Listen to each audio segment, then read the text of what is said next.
আমাক লাগিবই, কাৰণ চাওক আজি কাৰ্গিল বিজয় দিৱস। আজি কেলে এই আমাৰ কেপ্টেইন জিন্তু গগৈৰ দৰে বহু লোক কিয় শ্বহীদ হৈছিলে? কাৰণ কেইজনমান সন্ত্ৰাসবাদী আমাৰ পৰা সোমাই আহিছিলে। তো সেইটো এনক্ৰচমেণ্ট আছিলে। আৰু এতিয়া যিবিলাক চাইলেণ্ট এনক্ৰচমেণ্ট সেইবিলাক বন্দুক বাৰুদ লৈ সোমাই আহিছিলে, সেইকাৰণে এখন যুদ্ধই হৈ গৈছিলে।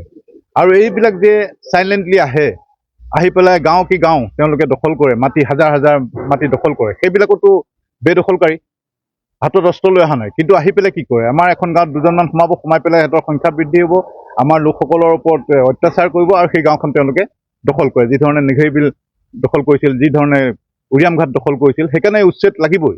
আৰু এটা কথা কওঁ যে আমাৰ মাননীয় মুখ্যমন্ত্ৰী হিমন্ত বিশ্ব শৰ্মা ছাৰৰ নেতৃত্বত এই উচ্ছেদ অভিযান চলি আছে।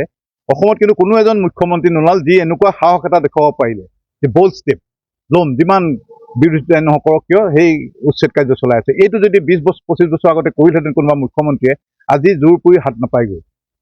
আজি কোনো নিস্তাৰ নোহোৱা হৈছে। গাঁও কি গাঁও, চুকে কোণে, ক'ৰবাত জোৱাই গাঁও, ক'ৰবাত নিজে আহিছে, ক'ৰবাত কাম কৰা হৈ পেলাই আহি পেলাই দখল কৰিছে মাটি। সেইকাৰণে মাননীয় মুখ্যমন্ত্ৰী মহোদয়ক মই ধন্যবাদ দিছোঁ আন্তৰিকতাৰে, যে তেখেতে এই সাহসখিনি যে দেখাব পাৰিলে। কিন্তু কোনো মুখ্যমন্ত্ৰীয়ে এনেকুৱা সাহস দেখাব নোৱাৰিলে। যিবিলাক অবৈধ এটা সময় আছিল চৰকাৰে সেইখিনিক বেছি সুবিধা দিয়ে, এটা ভোট বেংকৰ স্বাৰ্থত।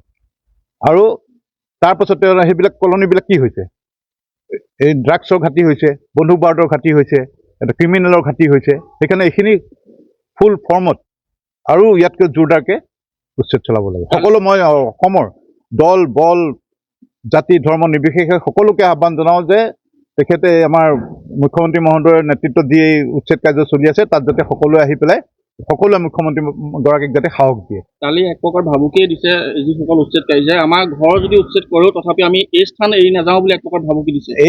সেয়াই তেওঁলোকৰ কিমান সাহস হ'ল। মই কৈছোঁ ন, এইখন দ্বিতীয়খন কাৰ্গিল যুদ্ধ।